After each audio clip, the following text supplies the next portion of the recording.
In the bustling aisles of a brightly lit toy store on a crisp autumn afternoon, Emily clutched her 5-year-old daughter Lily's tiny hand. The shelves overflowed with colorful dreams, but none shone brighter than the Barbie display, where dolls in glittering gowns posed like tiny celebrities. Lily's eyes widened, her pigtails bouncing as she pressed her nose against the glass case. "Mommy, look at her. She's a princess doctor with a stethoscope and everything." Emily smiled down at her, but her heart twisted.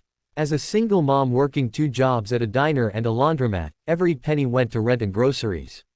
Birthdays had become quiet affairs, homemade cakes and dollar store trinkets. Today was Lily's special day, but Emily had already decided, no Barbie. It was just too much.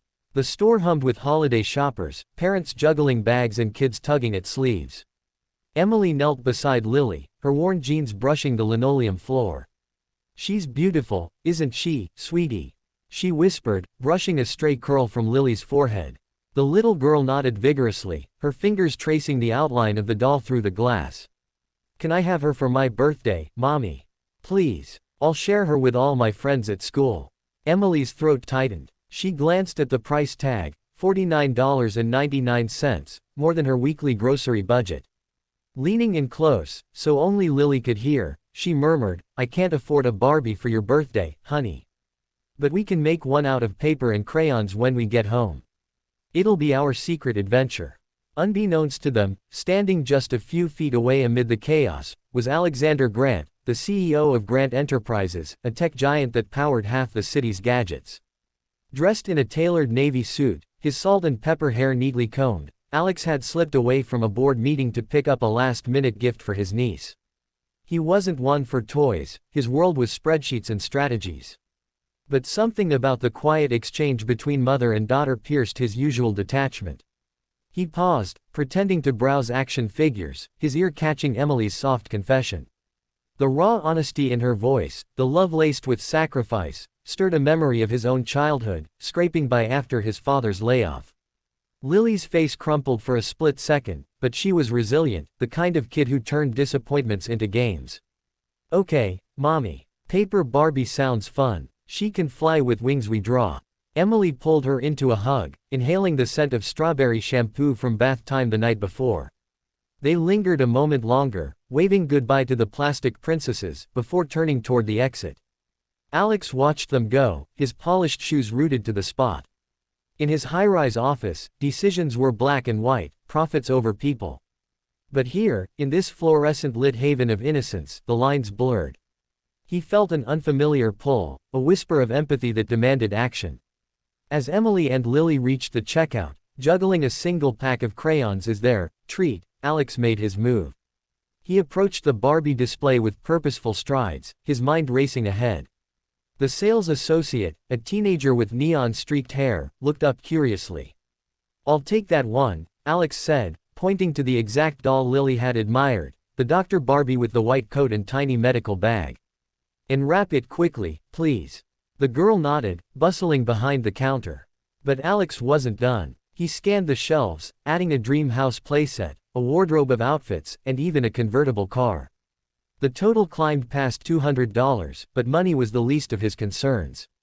This wasn't charity, it was correction, a fix for a world that had let this family down. Spotting Emily and Lily near the doors, Alex quickened his pace, gift bag swinging at his side. "Excuse me," he called gently, his voice carrying the calm authority of boardrooms. Emily turned, startled, shielding Lily instinctively. "I couldn't help but overhear," Alex began, his blue eyes softening. Your daughter's smile lit up the whole store. "And well, I think every little girl deserves a bit of magic on her birthday." He held out the bag, the tissue paper rustling like a promise. Lily peeked inside, her gasp echoing like music. "Mommy, it's her. The Dr. Barbie." Emily's eyes filled with tears, a mix of confusion and overwhelming gratitude. We can't accept this. It's too much." But Alex knelt to Lily's level, his suit jacket straining at the seams, a rare humility for a man used to deference. "Nonsense. It's not too much, it's just right. You see, I have a niece about your age, and she has every toy imaginable. But what she doesn't have is a mom like you, who turns, no, into, let's create. That's the real magic." Lily beamed, hugging the bag to her chest. Emily, voice trembling, managed a thank you that carried the weight of 1,000 unspoken burdens. As they walked out into the parking lot, the autumn sun casting long shadows, Alex followed at a distance, ensuring they reached their beat-up sedan safely. He slipped a business card into the bag, discreetly, with a note, "If you ever need anything, call AG." That evening, as Lily unpacked her treasures on the threadbare living room rug, Emily watched from the kitchen, stirring mac and cheese on the stove. The doll's stethoscope dangled from Lily's ear as she examined her stuffed bear. "See, Mommy, she's fixing him right up." Laughter filled the small apartment for the first time in months. But Emily's mind wandered to the stranger's face, the surprise in his eyes, the genuine kindness. She fished out the card. Alexander Grant, CEO. A quick search on her phone revealed his empire, apps that connected millions, innovations that changed lives. Yet here he was, playing Santa in a toy store. She hesitated, then tucked it into her wallet. Maybe, just maybe, the world had room for miracles. Days turned into weeks, and Lily's Barbie became the star of elaborate tea parties and hospital dramas. Emily returned to her shifts, but with a lighter step, the memory of that afternoon a talisman against exhaustion.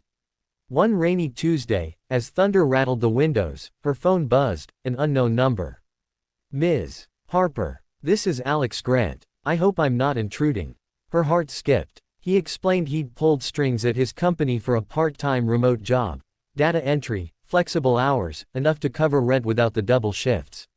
"You inspired me," he said simply. "To look beyond the numbers." Emily accepted, tears streaming as Lily cheered from the background, oblivious to the shift. Months later, at the company holiday party, Emily stood in a borrowed dress, Lily twirling in a new frock beside her. Alex raised a glass from across the room, his nod a silent toast to new beginnings.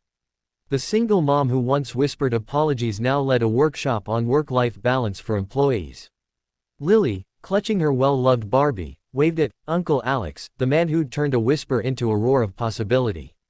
In the end, it wasn't about the doll or the job.